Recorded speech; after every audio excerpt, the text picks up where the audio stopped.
Good morning, everyone. Now, today's topic would be determinism. I welcome the divine masculines and all the divine beings to be attentive on this discussion, which is based on the topic of free will. Now, free will, in the last session, we had discussed indeterministic attitudes or thoughts, and today we will discuss the deterministic part of the free will. Now, determinism has an argued version. The argued version of the free will for determinism is that if a person has free will, then they are the ultimate cause of their actions. If determinism is true, then all of a person's choice are caused by events and facts outside their control.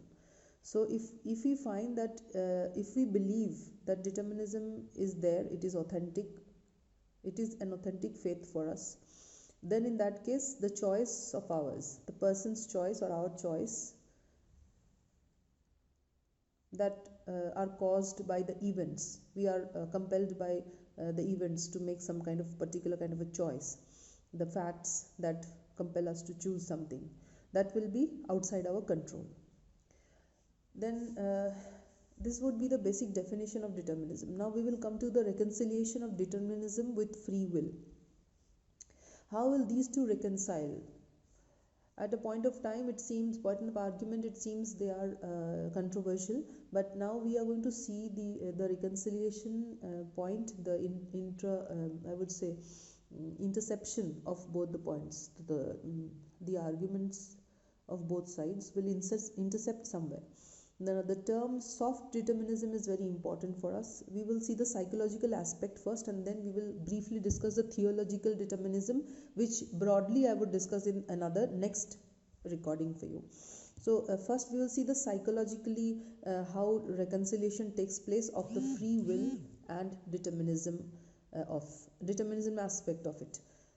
So psychologically we will see the soft determinism is a term which is often used to describe this position whereby people do have a choice, but their behavior is always subject to some form of biological or environmental pressure. That is known as soft determinism. This soft determinism point I will come back towards the end once again to refer. Now there are important implications for taking either side in this debate. You can see deterministic explanations for behavior reduce individual responsibility also. So where indeterministic behavior would bring about a lot of individual libertarianism, I would say, that is indeterministic behavior or thought brings the entire blame, brings the entire blame on the individual for his action and its consequences. Whereas in deterministic attitudes, we see individuals' responsibility is reduced. A person, how, in what way we will explain. For example, a person who is arrested for a violent attack, okay, a person has been arrested. He might plead that they were not the, he was not responsible for his own behavior.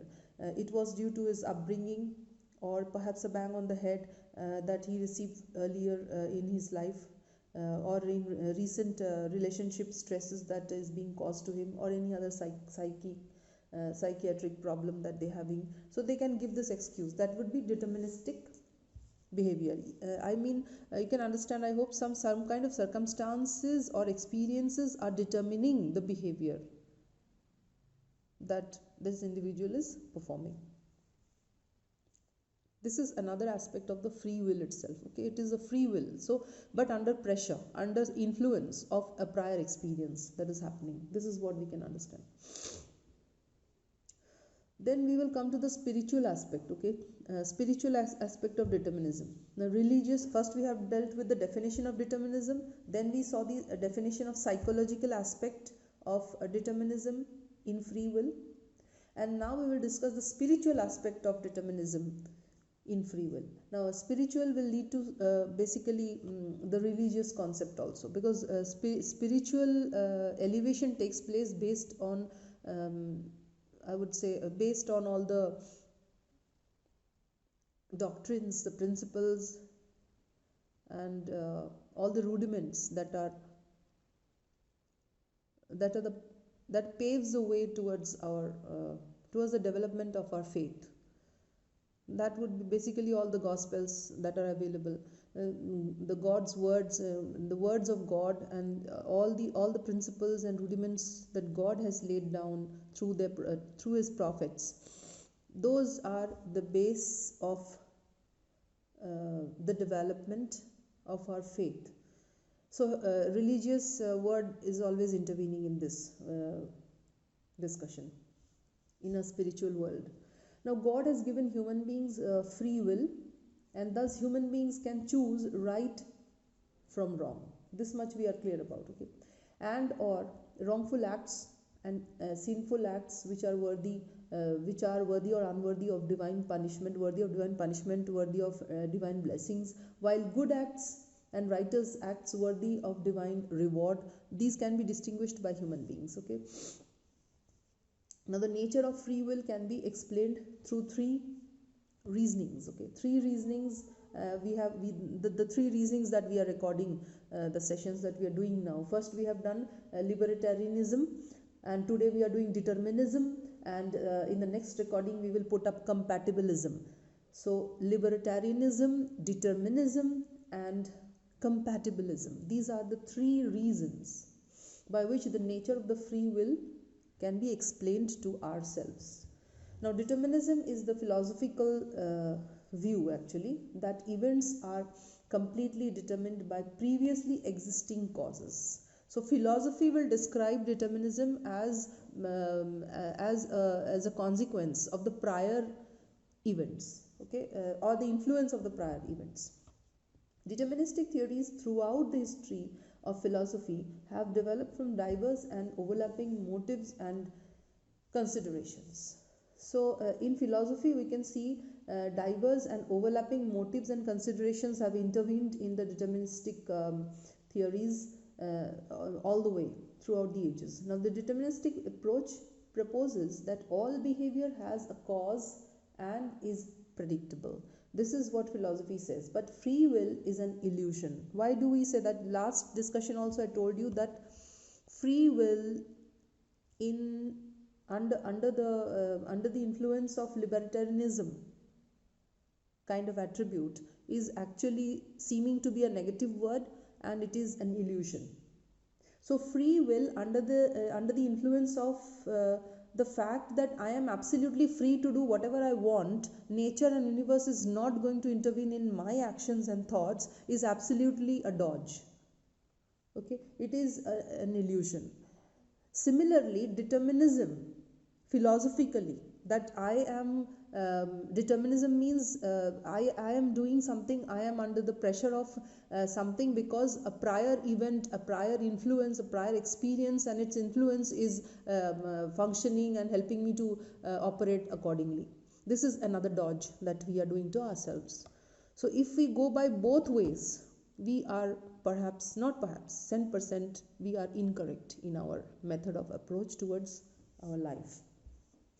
So this is why I am discussing these topics, because we can rectify. And if you want to come to the divine path and you want to remain constant in that, you don't want any kind of instability in your divinity, and you want an unhindered kind of ascension from time to time that is called for by the universe to your progress spiritually. In that case, you have to actually understand the psychology, because spirituality is totally based on, the platform of spirituality is the brain and not the body. So we will discuss the brain and brain versus the body in another, that is another complete aspect, and where the body is often attacked by the devil. And what is devil? I told you the illusions are the devils. Whereas brain is a psychic throne where you can be stable, you can remain in, you can remove all obstacles, that is you can attain mukti, and you can be stable in that stance, that is moksha. Now for this you have to understand that you must gain the knowledge, the awareness and the reasonings where you are going wrong. If we don't have the awareness, if we lacking the knowledge, we would make mistakes, we would take the wrong path, and often it will be of bad consequence. Now determinism, here in free will, we will discuss that free will is an illusion and our behavior is governed by internal and external forces over which we have no control.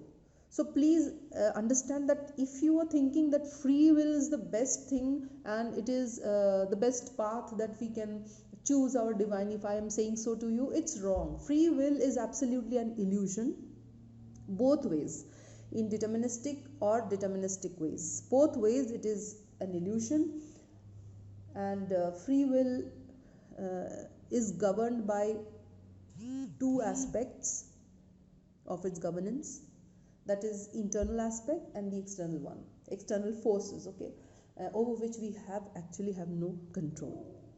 External determination is what, let me discuss in very short. External determination views the cause of behavior being outside the individual. Okay, so external means whatever behavior is being happening outside, whatever is going on outside is influencing your behavior. For example, parental influence, we can see influence of media, we can see influence of the school teachers, etc., where children become aggressive through observation and imitation of their violent parents or their aggressive teachers. These things are learned by the children. That is the external influence that we have, and it's with an example. So here I would also intervene and say association makes a man. If you associate something dark, you are going to pick up that same aggressiveness, that same kind of darkness, and you'll start inhibiting those things in your attributes externally. And finally, it would also be imbibed internally also, because what you do externally, actually you start believing that within yourself, in your belief system, it starts constructing a belief system within you, okay, within your internal thoughts, internal beliefs, and this internal belief system then becomes dark also. So now we will understand the internal determination. What is internal determination? Internal determination is the biological aspect. Now you see the biological aspect is internal, and its forces are the determining factors. For example, we also have the genetic inheritance also can be considered in the example of a species, and we also have the sociobiology also. I would also give you the references, okay. I will read out some references which you can note down, and you can take out those research papers and do a bit of study about those writings. As I am reading out some notes over here, it is based on my interpretation and explanation only, but these notes are all from certain references. I will give you the entire referential, I'll read out in the end. Now here I would say Bowlby in 1969, he has stated that a child has an innate need, an inborn need to attach himself to an attachment figure, that is a role model, you can say, that is we call monotropy. This is the inclination of a child generally. And then we have personality traits, okay. In personality traits, now why we are studying this, why we are discussing this, because this is going to lead to the construction of our spiritual faith. At this moment we are unsure what is spirituality within us. What is the spiritual aspect of our faith? Is it dark? Is it light? Is it psychic? If it is psychic, from where it is derived? What is influencing the psychic? How is it developing? Because it has certain knowledgeable awareness for its development as essential steps to consolidate this faith.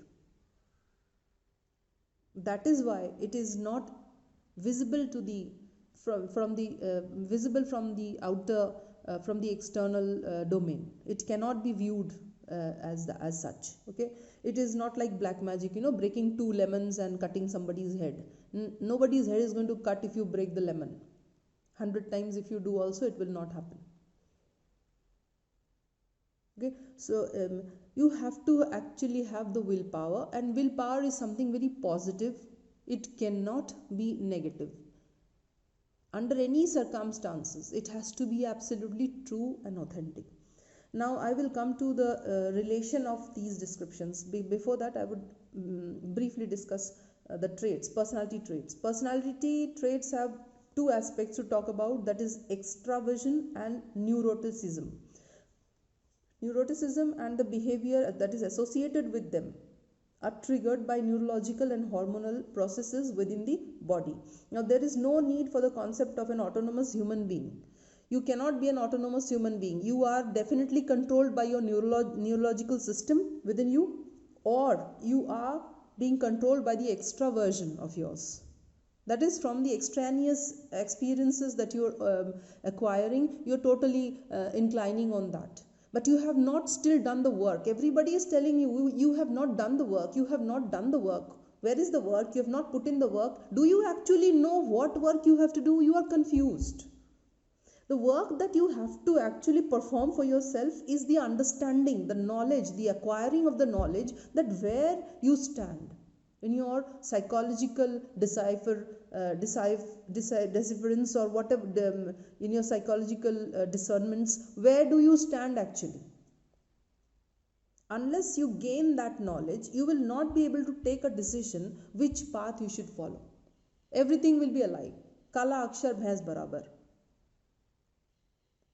So let us come to this now, psychic determination. There is another kind of determination. So you are now having to see determinism are external and internal. Now external and internal means internal is the biological system. Now let me talk about the internal determinism and then come to the psychic determinism. Internal mein kya hota hai? We are having biological problems. Okay. Now your hormonal problem, you have sexual problems, you have maybe hunger problems, too greedy, too glutton to eat. You might have been very greedy for or I might have been very greedy for some kind of wealth. So these are comfort, necessity of luxury. This could be driven by hormonal problems or physical problems or biological problems. Several things might develop these habits or these needs, necessities, and finally they become an urge for which we can do or die. So biological system can also rule us. So if you want to win the divine, you have to overcome this internal determinisms, this biological determinism dominance over your internal system. You have to overcome this. And if you want to win the divine, you also have to overcome the external determinism or the influence of any kind of experience that is driving you towards madness, towards some kind of some kind of behavior which is which cannot be accounted for actually by you. You don't know why you are doing it. You yourself is asking yourself, why am I doing this? That is external. That also you have to overcome. So now comes the question of control. You are a controller. You want to control. You want to control the whole world. But have you been able to control your internal biological determinisms? Have you been able to control the external determinisms that are influencing you, that are pulling you? Maybe they are pulling you to bed, maybe they are pulling you to hotels, maybe they are pulling you to bars for drinking, maybe they are pulling you somewhere for some other kind of bribing, some drug peddling, maybe they are pulling you for towards human trafficking. Have you pulling you towards raping? Have you been able to control these external problems that have come to influence you? This is the question that you have to answer to yourself. If you haven't done it, you have to do it. If you are a divine being, you think, then you have to be in control of the external determinisms and the internal determinisms which are biological. Now you come to the psychic determinism. Psychic determinism is very important definition, and the most important and most significant part where your both feet are now on that place, on that rock from where you're about to take off for divinism. Here I would bring down the explanation of Freud. Okay, Freud viewed behavior as being controlled from inside of the individual through unconscious motivation or childhood events known as psychic determinism. Are you understanding? Please try to understand that psychic determinism is that determinism which determines your behavior, which transliterates, which compels you to behave in a certain way, or is the outcome of your prior experiences, whether it's good or bad, whatever way. That is basically psychic, that has touched you mentally in some way or the other. Now we will talk hard determinism. Hard determinism is, it sees free will as an illusion, and it believes that every event and action has a cause. This is hard determinism. So many kinds of determinisms we have seen. We have seen external, we have seen internal, we have seen psychic determinism, we have seen hard determinism, and now we will come to soft determinism. This, I think, is a bit flexible one. Hard and soft, both you should keep in balance in your determinations, in your determinisms, in your influence, I would say. Determinism here implies the influence that consequences, the influence of the consequences of prior experiences. Okay. Now, soft determinism is what? I will give you one example of the behaviorist B.F. Skinner, and he articulates the concept of free will and motivation as illusions that disguise the real causes of human behavior. So you can see a behaviorist as well as a psychologist. Behaviorist Skinner and psychologist Freud, both of them have come to the conclusion, or at least stated the fact, that motivation and free will is actually an illusion. That means it is absolutely unstable. It leads to instability if you're following that path. So now we will, with this in mind, keeping this in mind, we will come to the description of the soft determination. A soft determination represents a middle ground. We have hard determinism. Hard determinism is important for us. Now all these other determinisms are the awareness, the cause of the fault, defects, the cause of the instability and the confusion are the different types of determinisms that are surrounding in our thought process. So just please clear of all from your thoughts. Make your thought absolutely blank. Now comes, if it is blank, what should I fill it up with? Because it cannot remain empty, vacant. So you're going to fill up your determinisms by two methods. That is radical, base, okay? Hard determinism and soft determinism. Wherever it is required to be hard in determinisms, that is, you must understand that certain causes, certain events, certain belief systems are all illusions of yours. That is hard determinism. It will feel very hard to go by this faith, but you have to do it to be on the safe side of your thoughts, protection. And then sometimes you have to take to soft determinism. Soft determinism represents a middle ground where people have a choice, but that choice is constrained by external and or internal factors. That is soft determinism. You are allowed with a choice, but the choice is also constrained by some kind of situation or some kind of condition on it. It's a conditional choice. You cannot be absolutely having a free will. For example, poverty. If I have poverty, should I go and steal? I don't have the choice to steal, because I have to abide by the law. It is against the law. So I am constrained to follow certain path. Though I have a choice, I can become a thief. I need sex, but I'm going to go and rape someone, or I'm going to become promiscuous. Is that the solution? Will it be legal? Will it be to my goodwill? Will it be good for my future? Will it be bringing peace, love, authenticity in my life? No. Will it bring good health? No, it won't. I'm sorry.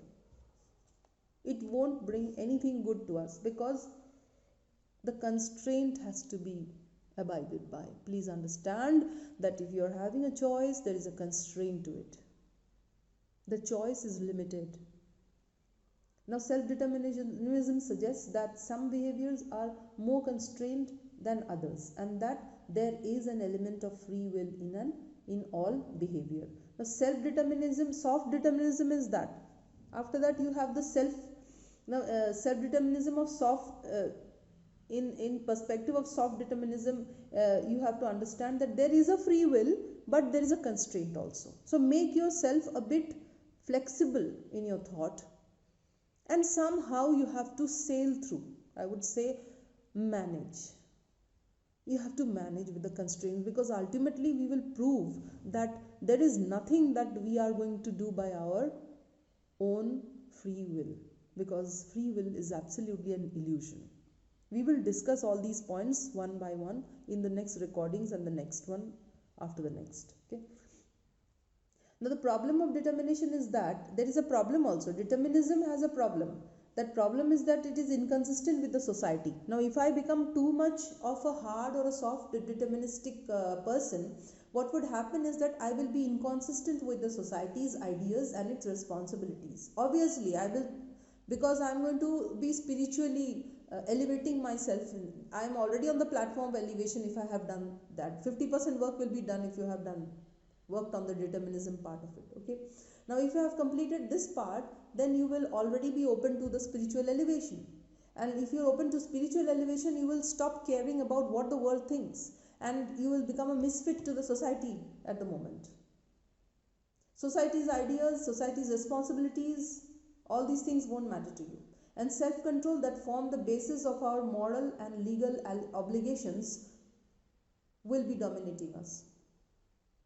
This is the problem of determinism. Okay. Now, free will is what? Free will is the idea of having a choice where you will behave in a certain way or you will not behave in a certain way. For example, you will commit a crime or you will not commit a crime. This is a free will's discretion. Now, become responsible for your own actions if you do so.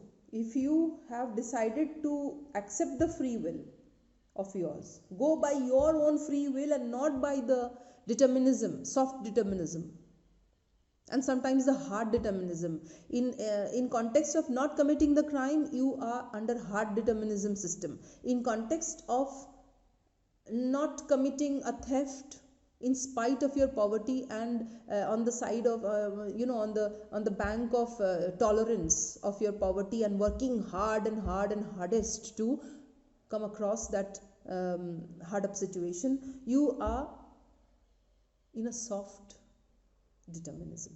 So hard and soft are side by side working, supporting you. But if you have decided to commit the crime, you have taken the free will. That is, you're taking a leap of faith according to the great spiritual terminology. My dear, the leap of faith, that is the free will over here, is absolutely illusion. Let us go by logic. If you are a logistic person, you must be able to follow the logos of the gospel. So, we will see one aspect where two people come together. How would they react? Either they would agree, or they would be together, or they would fall out, or they would come to a compromise and start a fight, okay, etc. So these would be the interactions. So if you keep some 2 or 3 different components in a test tube, for example, chemical components, they will react according to their properties. Will you be able to change the reactions? That cannot be changed. Now, there are several permutations and endless orders to understand this behavior, the different people's minds and these things, and we would need to understand the parties of different relationships who choose to do so. We have to understand their requirement according to the discussions that we have done just now. So this session I will end today. Again in the next session we would go for the compatibility of compatibilitism, which will explain how your determinism, compatible determinism, okay, we will discuss about that. But here you see, unless you understand the psychology of your relation to spirituality, the psychology relating to the spirituality, the spiritual psychology is a special kind of psychology based on which you will become aware of how to think for yourself. And the next discussion is going to be about compatible determinism, and the next one is going to be also about self-love. All these are interrelated. Please go through them. And before I end this session, I have promised to give you some references. I will read out the reference from where I have discussed these things. You can see Bandura, A.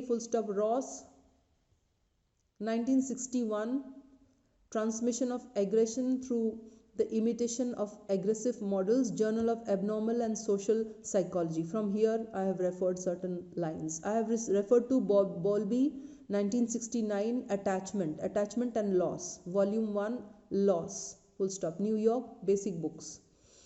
Next reference, please write down Corney, M.J. Corney, that is, and C.C. and Owen, and Daniels and Guffin.